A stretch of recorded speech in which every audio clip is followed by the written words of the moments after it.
Hey everybody, welcome to Buzzing About Romance. I am Leah, and on this episode, I'm giving you a quick shot of romance, but author spotlight edition. And on this author spotlight, I am welcoming debut author Taylor Esposito. Welcome to the podcast. Hi, thank you for having me.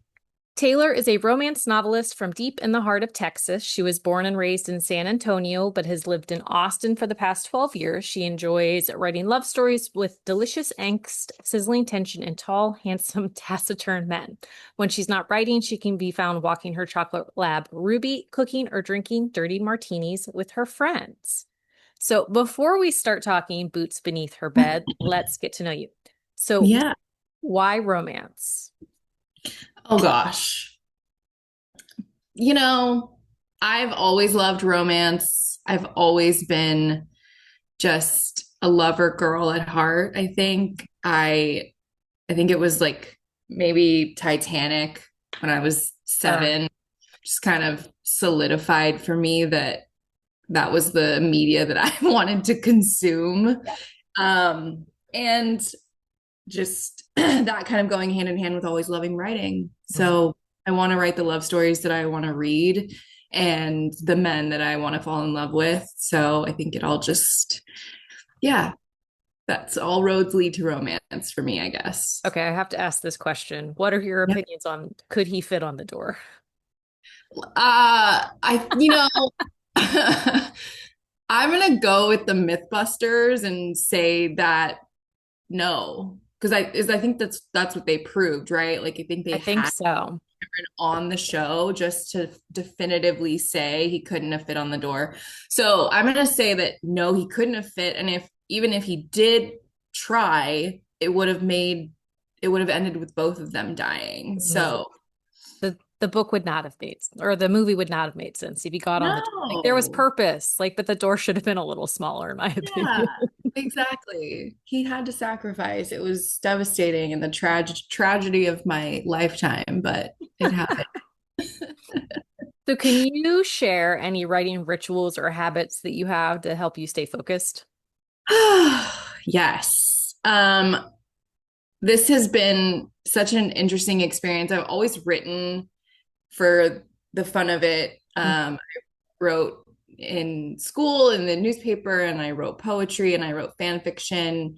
And it was always kind of just like having my own schedule. And whenever the bug bit me and inspiration came, doing it in a more regimented way has been challenging, but I found that like early mornings for me are the best of kind of giving my brain, or I guess letting myself use my full brain power before I have to go to work and deplete all of my energy and then try to come home and write. There were multiple times when I was writing this book where I tried to come home and right after work and I would just fall asleep on the couch, like with my laptop on my stomach, just failing. But morning, so I woke up at 5 a.m. every morning and wrote for 2 hours. And then um, quality was hit or miss just because it was 5 a.m. But I got into that and was able to produce pretty regularly and consistently after I got used to waking up that early. So, So you've always been writing. yeah. What made you decide to publish? Yeah, it was kind of a crazy story. I met my editor at Berkeley in New York by Okay. chance, and she had read my work, my fan fiction that was online, Okay. and essentially just was like, if you're interested in publishing, like, let's have a conversation. And that was kind of it. And it just kind of happened very quickly after that. It felt very surreal. And I still am not fully convinced that this is my life and that this is happening. But Yeah. no, it was truly just having somebody that was in your corner and had faith in you and enjoyed your work and was willing to take a chance on you. I got very, very lucky. Well, I mean, sometimes happenstance is the best way to do it. Yeah, it's honestly nuts. It's funny that you asked me that because just kind of, when you get the opportunity like this as somebody that loves to write and has always dreamed about publishing a novel, it's kind of like a no-brainer when someone says, "Do you want to go Yeah. traditional publishing?" You're like, "Of course." Like, what do you mean?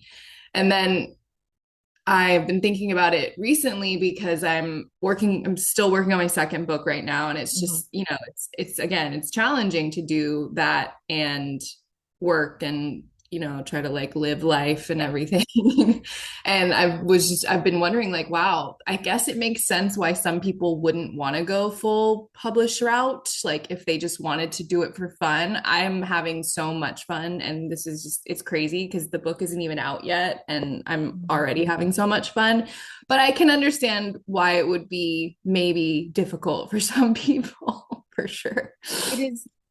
Well, and so many authors talk about how it's such a solo career. Like you're Yeah. writing the book and you have like a team that helps you get it from like start Yeah. to finish, but at the same rate, like when you're a trad author, you have a little bit more of a backing. Like you still have Yeah. to write the book, you still have to submit the book and all those things. But as an indie, like you have to do everything yourself. And like the Yeah. trad side, like there's still a lot of work the author has to do on their own, but they do have a little bit of a boost there.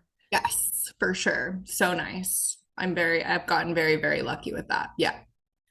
So how, when you're writing fanfic, your stories that you're publishing, anything, how do you relate your characters to real life people while still creating a compelling story? It's a great question. I, in creating the characters in Boots, something that I did that I noticed kind of throughout the process was pulling different facets of people that I know in real life and sort of plugging them into certain characters, which then evolved into them taking a shape that was similar to those people. So they weren't based on anyone that I know, but like there would be different Like you little, piecemealed. yeah, like little threads of this person's personality that kind of appeared. And sorry, my dog is No, it's choosing. fine. Mine's laying by my feet, so if he starts barking, it's fine. We're used to it. We all have it. She like it's like she hasn't had water in a month, every Mhm. time she drinks water. Oh yeah. So yeah. But yeah, I think I'm very lucky to have a really phenomenal group of friends and a bigger circle even outside of that, just from friends of friends. And so I love to just like observe people and pull little things that interest me and intrigue me and plug those into my novel. And sometimes that happened like subconsciously. I didn't even realize I was doing it, which is really fun. And then I would go back and read a chapter and be like, huh, okay. Like, and it humanizes the characters, Mhm. which is really important for me. Another thing that was really important for me, especially with a cast of larger size, just with the like ranch hands and the family and all of these different people in play, is I wanted them to be distinguishable. Right. Um, and I didn't want for somebody to be able to just pull a line of dialogue out of the book and not know who said it. And so that was something that I was really trying to hone in, was like, even if this person only has this little snippet of screen time in the book, like I want them to have a well-rounded personality and like you have an idea of who they are. So, Um, so when you're writing, do you plot out your story or do you pants? I'm an architect through and Okay. through. I have to have an end goal or I will never start. And Right. it's yeah.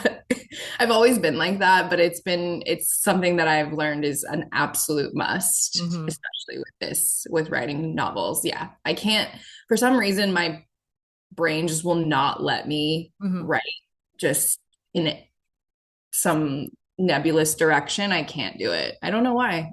That would be cool, but no. Do you plan out your characters first or do you plan out your plot first? Do you figure out like your background story, your location? Like where do you start your planning? Um I usually will get like the main stakes established. Okay. So beginning, middle, end, and then sort of build everything around that. It kind of depends, especially with the second book. You know, I already have established everything and the characters, and that's kind of nice. But um it kind of depends when I'm starting on something new, it depends on what part is really inspiring for me, what is my muse there. So if it's a character, then there I could build off of a character and everything kind of originates from that. But typically I would say I kind of know I have a very vague idea of where I want to go, and then I can build around that. Okay. So let's talk Boots Beneath Her Bed. So this book comes out April 21st, 2026. There's some enemies to lovers ish, but it is very short-lived. It does have a Yes. slow burn. It's on a giant, giant ranch in Texas, and it is the story of Grace and crew. Now, I will say, debut books, sometimes they don't hit, sometimes there was something about the way that you created this story that it does not read like a debut. Like it was honestly one of the best debuts I think I have read in a very long time. Thank you so much. And one thing I loved is the fact that Grace, our main heroine, does not have the typical job. Like you did, Mm. she's a horse trainer, kind of by force, kind of not as you read her story. But I love the fact that you did not give her that main, like when you think woman in a ranch, like you have like a maid, a cook, like this, like she was the trainer. I love that choice. What was the inspiration for her story? Um, so Boots actually originated as fan fiction. Okay.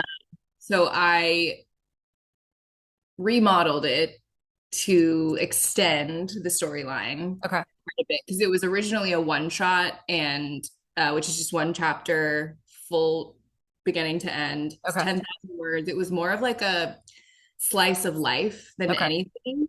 Um, and the fan fiction originally was inspired by Yellowstone. Okay. So seen a lot I of can see that. folks Yeah. talking about it reminding them of Yellowstone, which I love because I was very, very, very much in the throes of binging Yellowstone and just needed to be I wanted to live in that world. hmm And um I did a lot of research and I wanted to play with the idea of a newcomer coming in to a very established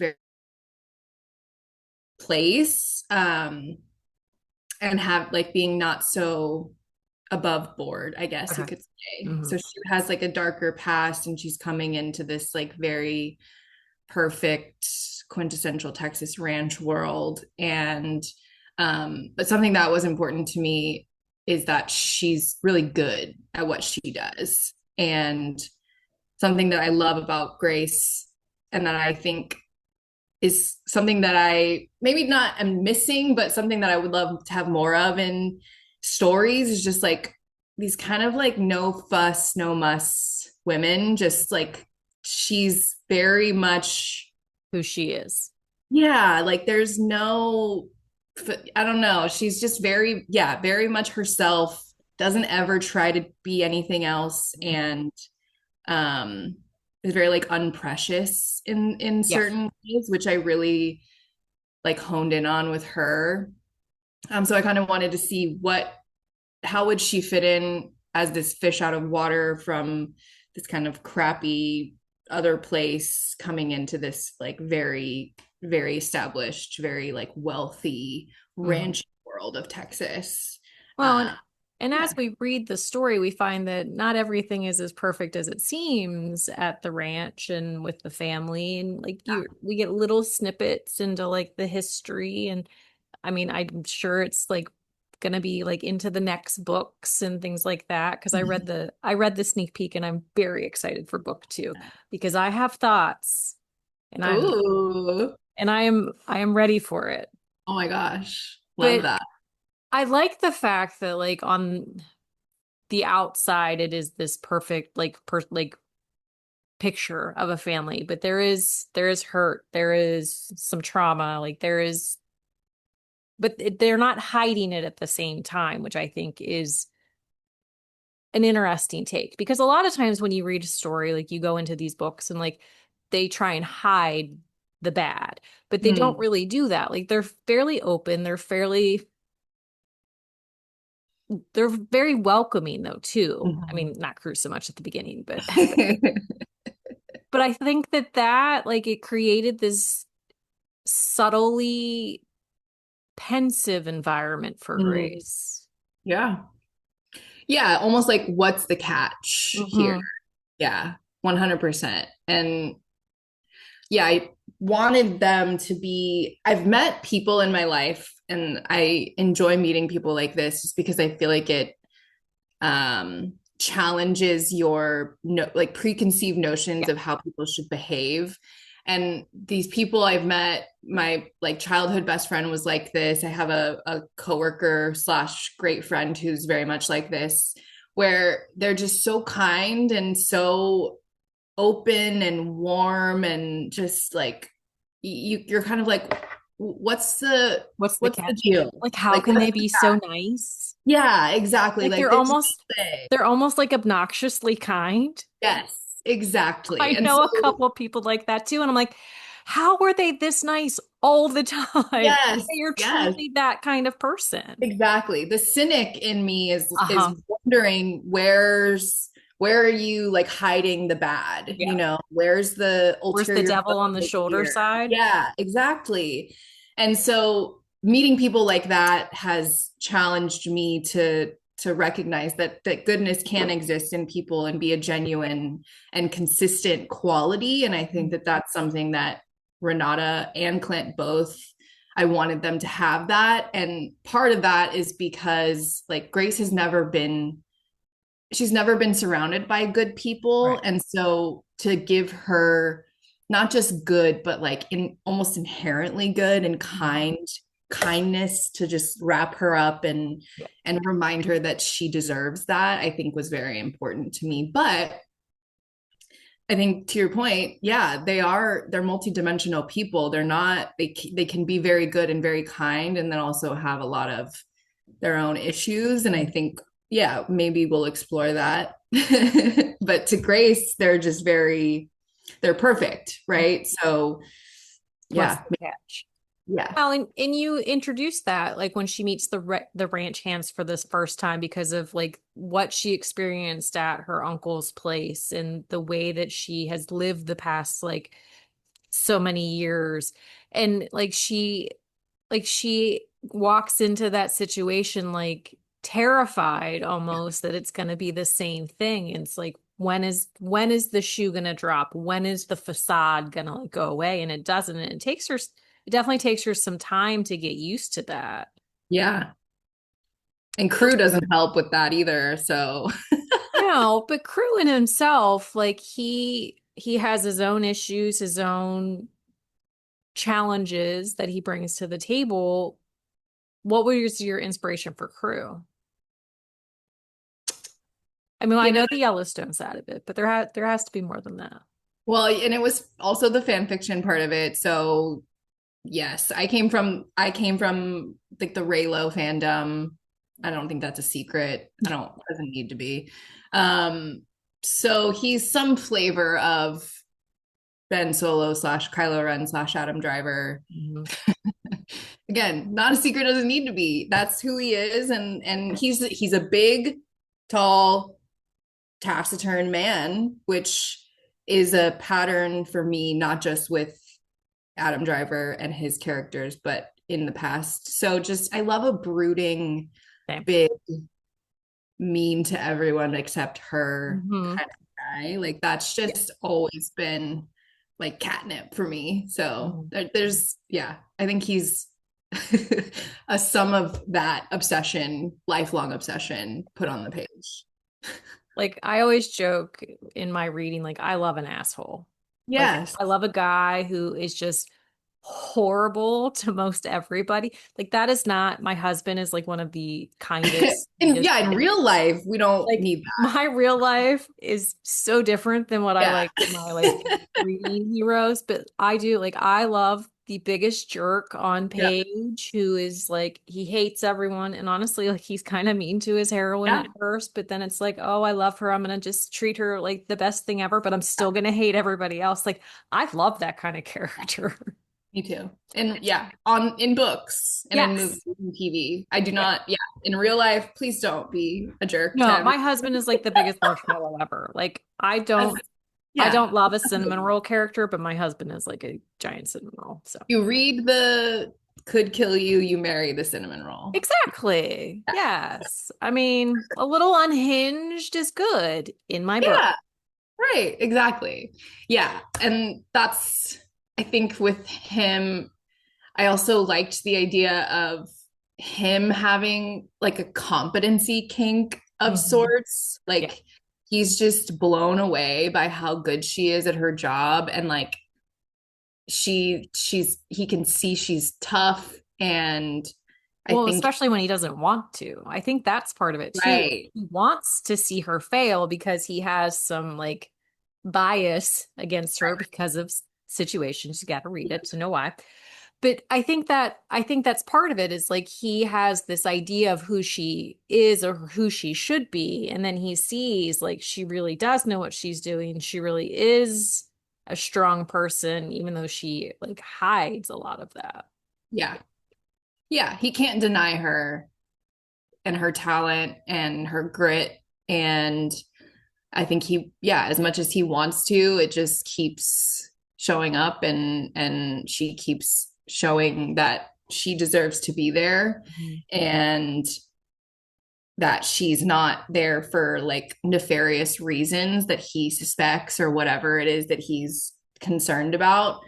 Um yeah, and I think I liked the idea of Crew not necessarily like falling in love with Grace because she's just this new sort of Mhm. pretty tan trainer, but like she's a badass Yeah. and she proves herself over and over and over again.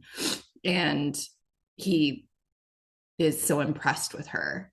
Well, And and there's a moment like they're on like they're out in like one of the fields way out. They're tenting for the week. They're fixing fences and there's this whole never have I ever game that mm, plays out and there's like that scene with him and his reasonings for certain things. I'm being very vague because you need to just read the book. But like his reasonings for why he makes the choices that he does and like it shows that like he like at that point like his thought process on her has definitely changed and like he is saying things to the whole group but to her at the same time so it's like yeah, like he has done the 180 already but I mean it has taken time like it's not this like short timeline of like span like there is definitely like time that has passed but like that like he knows but he's letting her know and she's like, oh, yeah. Ooh, but there's interesting. tents and thin walls. Correct. Yes. Not a great place to have that discovery, but yes. And there's like, and with this book, there's an element with her uncle of like things that are happening and choices that she makes and things that he does and the consequences of those. And again, it sounds very vague, but I don't want to give anything away. But it's just there's just something about the way you did this story. Like you do kind of have that third act breakup, but you do, but you don't at the same Yeah. time. Like it's one of those pauses essentially, but because of the way the story plays out, it works. And because Yeah. I love a third act breakup, I I do too. I'm there's something unpopular about that. opinion, but I love it. Oh, I love it. And I mean, and I read a lot of romantic suspense, so those don't always have third act breakups, but Yeah. somebody's getting like kidnapped or attacked or something like Yeah. that. So it's like you don't need that breakup.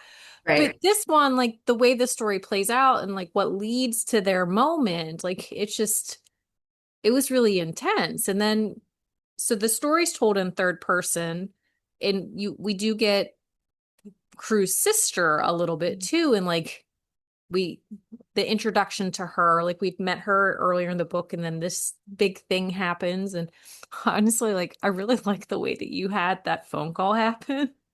Because I'm like, which I will tell you off camera why I really enjoy that one. But I just, there's just something about the way that you bring them home. Like you bring her home and you Yeah. like Crew's brother is already home, which we're gonna learn more about him eventually too. It's just you're really introducing this ranch and these members in a really organic way. But there's so much mystery behind like why Cooper is home and why Kaya moved to New York in the first place. Yes. I'm very, very touched that you said that about the phone call because that if you're saying what I think you're saying, that's one of the first things that came to me when I was writing that chapter Mhm. and really just immediately helped Kaya take shape in my brain. And Mhm. I fell in love with her just right out of the gate from that first sentence, essentially, and was just like, this is who she is. There is, in the same way that Grace is no muss, no fuss, Kaya is the same, but in a totally different font, basically. Yeah. Um, and she's so much fun to write Yeah. and just become essentially. So yeah, it was so I'm an only child Okay. and I've always loved movies and TV and books with big families, lots of siblings, sibling dynamics and things like that. And it's was really important to me with this book and this series in general that they felt like full people, but they also felt like they could really be brothers and sisters. Like I know a lot of media people will watch and be like, that is just like not how siblings interact. And as an only child, I worried and wanted to make sure that I didn't go that route. So, yeah, I wanted to establish that family dynamic and like make it realistic, but also just, yeah, maintain some mystery. So you do care about these siblings and not just Crew. Um, yeah, and introduce Kaya right very early.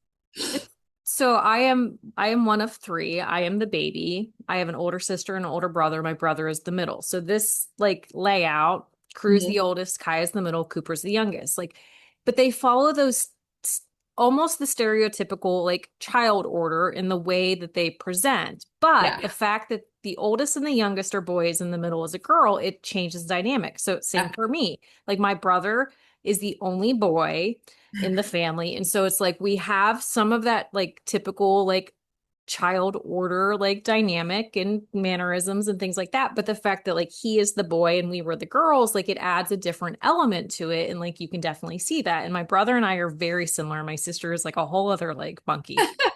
And so, but I felt like with the way the three of them, like it's very realistic in the way that like Crew is like the intense, broody, like almost militant. I mean, he was in the Yeah. military, so it makes sense, but he has this like militant way of like doing things. Kaya, like being the only girl, but the middle child, like she has that middle child like syndrome essentially. But Yes. being the only girl, it Yeah. adds an it adds another element in Cooper, like what we've seen, which I'm sure that there's way more to him that we see. But like Cooper does kind of like he's the problem child. And Yeah. I will fully admit that I was the problem child, but I was the baby. Little Like I prince. was the third Yeah. one. Nobody Yeah. at that point, like they had Right. given up. Yeah, exactly. He got whatever he wanted. Yeah.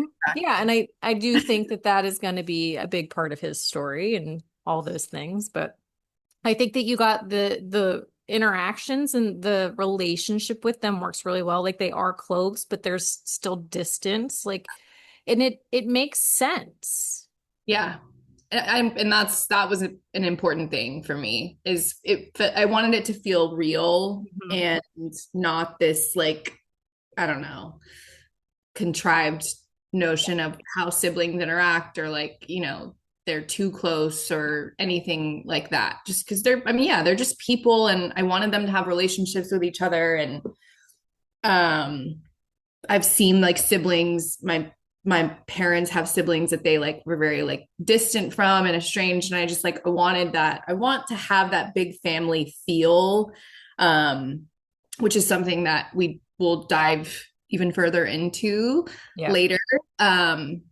It's just there's something cozy and warm and I like comforting to me about that. And so yeah, I'm glad that they are translating well. I I feel like they are. I mean, Thank it's just my opinion, but so you. what's next for you? Is Kaya's next? I know Kaya is next, but is there anything in between or are we just going to Kaya? We're just going to Kaya. Yeah, Beneath the Neon Moon is book 2, which is very exciting. And I have talked about how Grace was my sad girl era, and now Kaya is my bad girl era. And she's just a totally different thing. And I love it. It's a lot of fun. Well, I myself am looking forward to it, but thank you so much, Taylor, for coming on and Yeah, thank chatting. Boots you. made her bed. Thank you. And until next time, happy reading, everybody. Find us on Instagram at Buzzing About Romance or on Twitter at Buzzing Romance. If you like the podcast, please leave a review. If you'd like to support us directly, join the Bookcase and Coffee Patreon and receive exclusive content only available to Patreon members. Check out bookcaseandcoffee.com for our on-the-shelf show notes.